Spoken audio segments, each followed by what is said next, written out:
साथियों, बेनफे का कथन सार्थक सिद्ध हुआ है।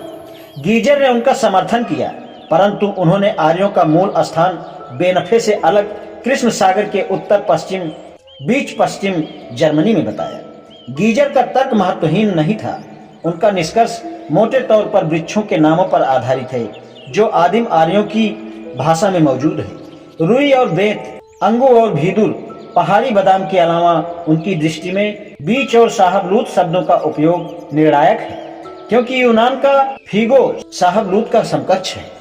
वह जर्मन बीज से मिलता है और लैटिन का फेग यह संकेत देता है कि यूनानी बीज के देश से शाहबलूत के देश में आए और ये फलदार वृक्ष का नाम दूसरे वृक्ष को दे दिया गया। दूसरा विचार यह है कि आर्यों का मूल स्थान काकेशिया था, क्योंकि आर्यों की तरह काकेशियाइयों का रंग साफ और भूरे बाल होते हैं। उनकी नाक ऊंची होती है और चेहरा खूबसूरत होता है।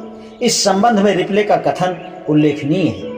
इस विषय में प्रोफेसर रिप्ले ने कहा है, काकेशिया के मिथ नाम का अनर्गल प्रलाप जो पश्चिमी यूरोप की नीली आंखों और भूरे बालों वाली आर्य प्रजाति के लिए किया गया है, उससे दो निर्विवाद तथ्यों का पता चलता है।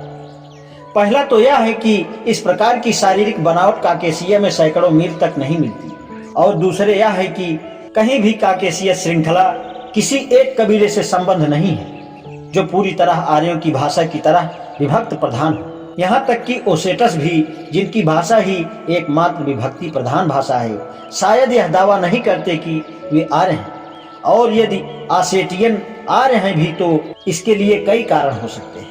ईरान से आए आब्राजक हैं और मूल काकेशियाई बिल्कुल नहीं है। उनके सिर की आकृति उनके अधिकार में आए क्षेत्रों के लोगों के समान है। टेरिल दर्रा दक्षिण श्रृंखला के लोगों के समान होने की अटकल है। सभी बातों को देखते हुए कि ओसेटस आर्य हों या ना हो, उनका अन्य लोगों से अधिक साम्य नहीं बैठता। इनमें इतना शरीर सौष्ठ नहीं है जितना इस क्षेत्र के लोगों का है।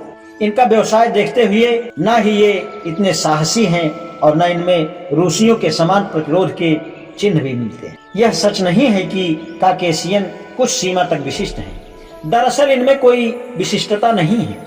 यूरेशियाई भाषी इस नाम से जाने जाते हैं, जैसा कि हमने कहा है।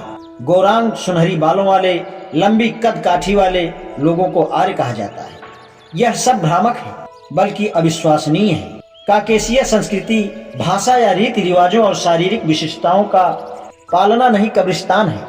हमें यह जान लेना चाहिए कि संसार में आरंभ से ही अन्यत्र इतनी विविधताएं नहीं हैं जितनी यहाँ हैं, चाहे वह भाषा का प्रश्न हो या धर्म का। कोकेशिया पर्वतमाला में यह मिश्रण मौजूद है।